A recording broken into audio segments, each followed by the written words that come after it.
పరీక్ష. చందన దేశాన్ని పరిపాలించే విక్రమవర్మకు పురుష సంతతి లేదు. ఉన్న ఒకే ఒక కుమార్తె శ్రీలేఖను ఆయన అల్లారు ముద్దుగా పెంచి సమస్త విద్యలు చెప్పించాడు. యుక్త వయసు వచ్చేసరికి ఆమె అసమాన సౌందర్యవతిగాను అమిత మేధావిగాను ఖ్యాతికెక్కింది. కుమార్తెను చూసి గర్వపడిన విక్రమవర్మకు ఆమె వివాహం గురించిన చింత ప్రారంభమైంది. తనకు పురుష సంతతి లేని కారణంగా తనకు కాబోయే అల్లుడే చందన దేశానికి భావి మహారాజా అవుతాడు. అంతేకాక తన కుమార్తె అత్యంత బుద్ధిశాలి, అందుచేత సునిశ్చిత ప్రజ్ఞాశాలిని అల్లుడుగా చేసుకోవాలని విక్రమవర్మ ఆరాటపడసాగాడు. ఇలా ఉండగా ఒకసారి విక్రమవర్మ ఆస్థానానికి ఒక పండితుడు వచ్చాడు. అతడు రాజుకు తనను తాను పరిచయం చేసుకుంటూ, మహారాజా, నన్ను కేశవభట్టు అంటారు. నా స్వదేశం మధ్వదేశం. కాశీ, తక్షశిలా విద్యాపీఠాల్లో నన్ను మించినవాడు లేడు అన్న పేరు పొంది అనేక దేశాల పండితుల్ని ఓడించి ఆయా రాజుల చేత సన్మానాలు పొంది వస్తున్నాను.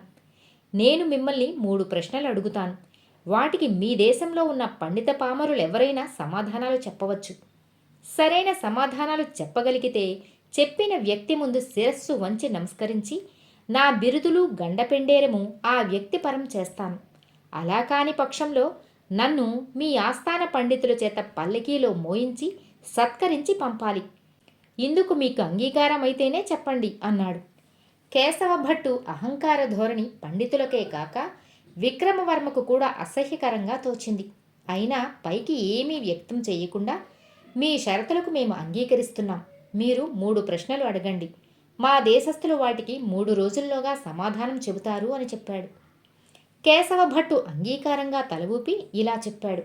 నా మొదటి ప్రశ్న, ఎవరూ కాదనలేని నిజం ఒకటి చెప్పాలి. అయితే అది తిరుగులేని అబద్ధమై ఉండాలి. రెండవ ప్రశ్న, వినిపించని శబ్దము కనిపించని దృశ్యము ఏవి? మూడవ ప్రశ్న, కూలివాడి దగ్గర నుంచి రాజు వరకు ఏ వ్యక్తి అయినా అతి తేలికగా లొంగిపోయేది దేనికి? కేశవభట్టు వేసిన ఈ 3 ప్రశ్నలు వినగానే విక్రమవర్మ ఆస్థాన పండితుల ముఖాలు వెలవెలపోయాయి. దానిని గమనించిన కేశవభట్టు తనకు విజయం తప్పదని సంతోషిస్తూ రాజు దగ్గర సెలవు తీసుకుని తనకు ఏర్పాటు చేసిన విడిదికి వెళ్ళిపోయాడు. కేశవభట్టు వెళ్ళిపోగానే ఆస్థాన పండితులు జవాబుల కోసం చర్చించుకోసాగారు. మొదటి ప్రశ్నకు జవాబు ఎవరూ చెప్పలేకపోయారు. రెండవ ప్రశ్న తర్కశాస్త్రానికి సంబంధించినదై ఉండవచ్చునని, వినిపించని శబ్దం ఆకాశము, కనిపించని దృశ్యం వాయువు అయి ఉంటుందని అభిప్రాయపడ్డారు వాళ్ళందరూ. కూలివాడి నుంచి రాజు వరకు ఎవరైనా సరే లొంగిపోయేది వ్యాధికి కావచ్చునేమో అని ఊహించుకున్నారు. కానీ విక్రమవర్మకు వారి సమాధానాలు తృప్తినివ్వలేదు. ఆయన పండితులతో, కేశవభట్టు చాలా అహంకారే కావచ్చు, కానీ గొప్ప మేధావి. అతని ప్రశ్నలు ఎంతో నిగూఢంగా ఉన్నవి. వాటికి మీరు ఊహించిన జవాబులు అర్ధరహితం అనిపిస్తున్నవి. సరైన జవాబుల కోసం అన్వేషణ సాగించండి అని సభను చాలించి కుమార్తె అంతఃపురానికి వెళ్ళాడు రాజు. గంభీరవదనంతో వచ్చిన తండ్రిని చూసిన శ్రీలేఖ ఆశ్చర్యపడింది. విక్రమవర్మ కుమార్తెకు జరిగినదంతా చెప్పి, అమ్మా, ఓటమి తప్పదేమోనని భయంగా ఉన్నది. సంస్కారి ముందు ఓటమి అభివృద్ధికారకము, అహంకారి ముందు ఓటమి ఆత్మహత్యతో సమానము అన్న సంగతి నీకు తెలియంది కాదు గదా. అయితే ఆ ప్రశ్నలకు నువ్వు సరైన జవాబులు చెప్పగలవు అన్న నమ్మకం నాకు ధైర్యాన్నిస్తుంది అని చెప్పాడు కూతురుతో. అంతా విన్న శ్రీలేఖ కొద్దిసేపు ఏదో ఆలోచించి, జవాబులు నాకు తెలియడం లేదు నాన్న అన్నది. విక్రమవర్మ ఆ సమాధానానికి ఆశ్చర్యపోయి, అయితే ఇప్పుడేం చేసేట్టు తల్లి అన్నాడు. అందుకు శ్రీలేఖ నవ్వి, నేను జవాబులు చెప్పలేకపోయినా జవాబులు దొరికే ఉపాయం చెప్పగలను. మన మంత్రి కుమారుడు రాజశేఖరుడు గొప్ప మేధావి అని విన్నాను. ఈ ప్రశ్నలకు అతడు జవాబు చెప్పగలడని నా నమ్మకం. అడిగి చూడండి అన్నది తండ్రితో. ఈ మాటలతో విక్రమవర్మ సాలోచనగా తలపంకించి అక్కడి నుంచి లేచి వెళ్ళిపోయాడు. విక్రమవర్మ తర్వాత పట్టపురాణి వైజయంతీదేవి దగ్గరికి వెళ్ళి సంగతినంతా చెప్పాడు. దేవి, శ్రీలేఖ సంగతి నాకు బాగా తెలుసు. సమాధానాలు నిజంగా చెప్పలేకపోయినట్లయితే తనకు ఆ పాటి పాండిత్యం లేనందుకు దేశపు పరువు ప్రతిష్టల గురించి దిగులు చెంది ఉండేది. కానీ అటువంటి విచారమేది ఆమె ముఖంలో కనిపించడం లేదు. పైగా రాజశేఖరుడు తప్పక చెప్పగలడు అన్న విశ్వాసం, ధీమా ఆమె ముఖంలో కనిపించాయి. విషయం ఏమిటంటావు అని ప్రశ్నించాడు రాణిని. వైజయంతి నవ్వి, స్త్రీ హృదయం వేరొక స్త్రీకే బాగా తెలుస్తుందనా నా దగ్గరకు వచ్చారు అన్నది రాజుతో. విక్రమవర్మ కూడా నవ్వి, అలాంటిదేమీ లేదు. శ్రీలేఖ విషయంలో నీ నుంచి అదనపు సమాచారం తెలుసుకోవాలని వచ్చాను అన్నాడు. అయితే వినండి. శ్రీలేఖ రాజశేఖరుణ్ణి అభిమానిస్తున్నదని దాని చిలికత్తెల ద్వారా నేను విన్నాను. అతడు కూడా శ్రీలేఖను అభిమానిస్తున్నట్లే తెలిసింది. శ్రీలేఖ ఈ ప్రశ్నలకు అతడి నుంచి జవాబులు రాబట్టడం ద్వారా అతడి ప్రజ్ఞా విశేషాలను మనల్ని పరీక్షించి తగిన వరుడు అవునో కాదో నిశ్చయించమని చెప్పడమే దీని ఉద్దేశమేమో అన్నది రాణి. కుమార్తె ఆలోచనా సరళికి ముగ్ధుడైన విక్రమవర్మ, అయితే ఆలస్యం దేనికి, వెంటనే అతడిని పిలిపిద్దాం. అటు రాజకార్యము ఇటు గృహకార్యము కూడా నెరవేరుతాయి కదా అన్నాడు. మరి కొద్దిసేపట్లో రాజశేఖరుడు వచ్చాడు. ఎప్పుడో ఉత్సవాల్లో తప్ప అతడిని ప్రత్యేకంగా గమనించని విక్రమవర్మ అతడి స్ఫురద్రూపాన్ని, తేజోవంతమైన ముఖ వచ్చస్సును పరీక్షగా చూసి కుమార్తె ఎన్నికను మనసులోనే మెచ్చుకుంటూ కూర్చోనాయనా అన్నాడు. తర్వాత విక్రమవర్మ అతడికి పండితుని విషయమంతా చెప్పి, నువ్వు తప్పక జవాబులు చెప్పగలవని శ్రీలేఖ విశ్వాసం అన్నాడు. దానికి రాజశేఖరుడు చిన్నగా నవ్వి, ప్రభు, కేశవ భట్టు అత్యంత మేధావి అనే దానిలో ఎలాంటి సందేహం లేదు.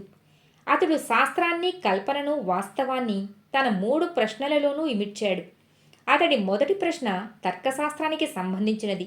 దానికి జవాబు నాకు మరణం లేదు అని. ఇది లౌకికంగా తిరుగులేని అబద్ధం. ఎందువల్లనంటే సృష్టిలో మరణం లేని ప్రాణి ఏదీ లేదు.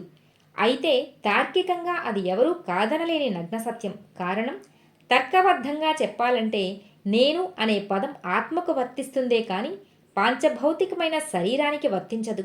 అంటే ఈ వాక్యానికి అర్థం ఆత్మకు మరణం లేదు అని. ఆ విధంగా పై వాక్యం తార్కికంగా ఎవరూ కాదనలేని నిజము, లౌకికంగా తిరుగులేని అబద్ధము అయింది.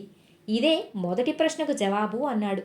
రాజశేఖరుడి వ్యాఖ్యానానికి సంతోషించిన విక్రమవర్మ, బాగా చెప్పావు నాయనా, మిగిలిన 2 ప్రశ్నల జవాబులు కూడా చెప్పు అన్నాడు. దానికి రాజశేఖరుడు, 2వ ప్రశ్నలో వినిపించిన శబ్దం మనసు చేసే బోధ. అది శబ్ద తరంగాల ద్వారా కాక మనసు ద్వారా మెదడుకు చేరే వాక్కు. అనుభవించేవాడికి తప్ప రెండో వ్యక్తికి వినిపించదు. అలాగే కనిపించని దృశ్యం ఊహ. ఊహించుకునేటప్పుడు కళ్ళకు కట్టినట్టు కనిపించే దృశ్యం ఊహించుకునే వ్యక్తికే అనుభవం అవుతుంది. పై 2 స్థిరమైన అస్తిత్వాలు కలిగినవి కావు గనక, అయినప్పటికీ అనుభవైక వేద్యాలు కనుక వినిపించని శబ్దము, కనిపించని దృశ్యము అయినాయి. ఇదే 2వ ప్రశ్నకు జవాబు అన్నాడు. విక్రమవర్మ ఆనందంగా రాణివైపు చూశాడు. ఆమె ప్రశంసాపూర్వకంగా నవ్వుతూ, చాలా బాగా చెప్పావు నాయనా అన్నది రాజశేఖరునితో. తర్వాత రాజశేఖరుడు ఇక 3వ ప్రశ్నకు జవాబు పొగడ్త. కూలివాడి దగ్గర నుంచి రాజు వరకు అతి తేలికగా లొంగిపోయేది పొగడ్తలకే కదా అంటూ ముగించాడు. విక్రమవర్మ చప్పట్లు చరుస్తూ, శభాష్ రాజశేఖర, చాలా చక్కటి జవాబులు చెప్పావు. నీ తెలివికి ఇంకొక పరీక్ష పెడుతున్నాను. ఇప్పుడు నీకు కనిపించనిది, నాకు కనిపించేది అయిన దృశ్యం ఏమిటో చెప్పు చూద్దాం అన్నాడు. దానికి రాజశేఖరుడు చిరునవ్వుతో, పొరబడుతున్నారు మహారాజా, మీకు కనిపించే దృశ్యం నాకు కనిపిస్తున్నది అన్నాడు. రాజు ఆశ్చర్యపడి, నీకు కనిపిస్తున్నదా, అదేమిటో చెప్పు అని అడిగాడు. రాజశేఖరుడు కొద్దిగా సంకోచిస్తూ, మీ అమ్మాయి నాకు వరమాల వేస్తున్న దృశ్యం అన్నాడు. ఆ జవాబు విని రాణి వైజయంతి మనసులోనే నవ్వుకున్నది. విక్రమవర్మ మాత్రం కోపం నటిస్తూ, ఏమిటి, ఏదో 3 ప్రశ్నలకు జవాబులు చెప్పినంత మాత్రాన రాజకుమార్తెనిచ్చి వివాహం చేస్తాననుకున్నావా అన్నాడు. రాజశేఖరుడు నవ్వి, మీకు ఆ ఉద్దేశం లేని పక్షంలో ప్రశ్నలకు సరైన జవాబులు నేను చెప్పగానే మెచ్చుకుని, బాగానే ఉన్నాయి కానీ ఇవి సరైనవి అవునో కాదో కేశవభట్టు చెప్పాలి గదా అని ఉండేవారు. అంతేకాని రాజకార్యాలను మర్చిపోయి నన్ను ఇంతగా ప్రశంసించి నా తెలివికి ఇంకో పరీక్ష పెట్టి ఉండేవారు కాదు కదా అన్నాడు. ఆ మాటలు వింటూనే విక్రమవర్మ ఆనందంతో రాజశేఖరుణ్ణి కౌగిలించుకుని, నాయనా, తిరుగులేని ఆత్మవిశ్వాసం గల నువ్వు మా శ్రీలేఖకు తగిన వరుడివి. మన ఇద్దరికీ కనిపించిన దృశ్యాన్ని త్వరలోనే అందరికీ కనిపించేటట్టు చేస్తాను అన్నాడు. ఆ సాయంత్రమే సభ ఏర్పాటైంది. సభకు కేశవభట్టుతో పాటు రాణి వైజయంతీదేవి, శ్రీలేఖ, రాజశేఖరుడు కూడా వచ్చారు. నిండు సభలో రాజశేఖరుడి సమాధానాలు విన్న కేశవభట్టు అతడి సమాధానాలు సరైనవేనని అంగీకరిస్తూ తాను ఓడిపోయినట్లు ఒప్పుకొని శిరస్సు వంచి రాజశేఖరుడికి నమస్కరించి తన బిరుదులన్నీ అతడి పరం చేసి తన గండపెండేరాన్ని కూడా తీసి రాజశేఖరుడికి స్వయంగా తొడిగాడు. ఆ తర్వాత సభాసదుల శుభాశీస్సుల మధ్య శ్రీలేఖ రాజశేఖరుడి మెడలో వరమాల వేసింది. కథ సమాప్తం. మిత్రులారా, మరో కథతో మళ్ళీ కలుద్దాం.